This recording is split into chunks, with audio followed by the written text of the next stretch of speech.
Bismillah, alhamdulillah, wa salatu wa salam ala Rasulullah. This is Yusuf Estes with a very, very important message about Dawah. What is Dawah?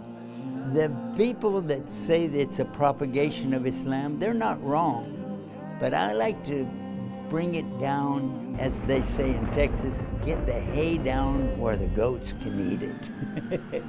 Because when we understand on the regular level that is smooth, easy to understand, then it has a way to not only sink into our brain, but it sinks into our heart as well. So Dawah is related to another word in Arabic, dua.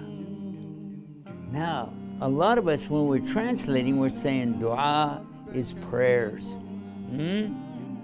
And Dawah is propagation. Well, these two are not related.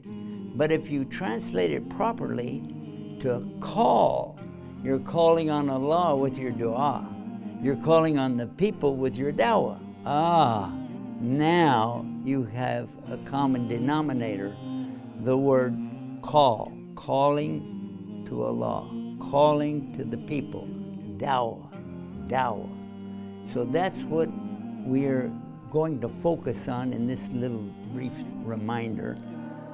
The call to Dawah, the call to Islam. And how important is that? Well, after our own Shahada, what next is important? The people around us.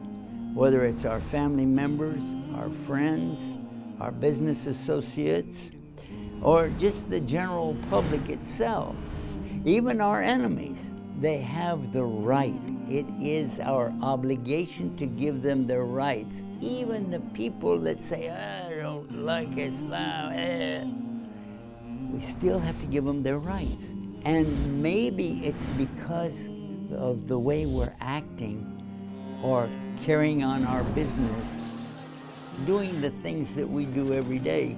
Maybe this is the problem. So how about we learn what the Quran really teaches us about rights, and what the Prophet sallallahu alaihi wasallam, what he demonstrated with his life.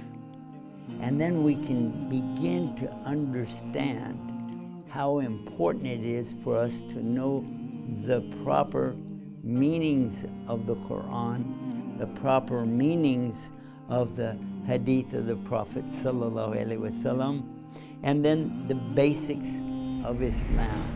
What is the Shahada? What does that really mean? And how do I understand it? How do I implement the Shahada in my life?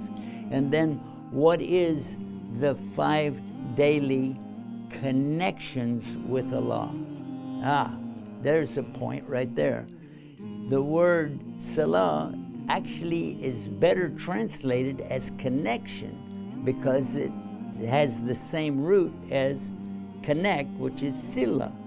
In Arabic, we say sila is a connection, and salah is your connection with Allah. Many of these things we learn and pass off. We don't realize how important it is. But to a non-Muslim, when you say that you can connect with the one who created you 5 times a day, Allah is ready for your connection. Actually, He's ready for this connection 24 hours a day. So establishing that. And then what about fasting? What does it entail? And why am I obligated to do this once every year for a full month? Why and how? What are the benefits? What do I receive in this world from it? And then what about the zakat, the purification of our wealth? And that's what zakat means, purification. It doesn't mean tax, all right? And then what about Hajj? Why should I stop everything and go off to another country and spend the time there and go through all of that wearing 2 towels? So the benefits here and in the hereafter. This is something that we need to learn and then share.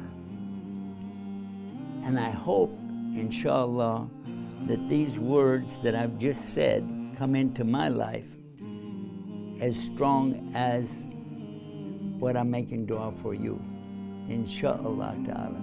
I ask Allah to accept from you, from me, from all of us, the real dawah, the real call to Islam. Assalamu alaikum wa rahmatullahi wa barakatuh.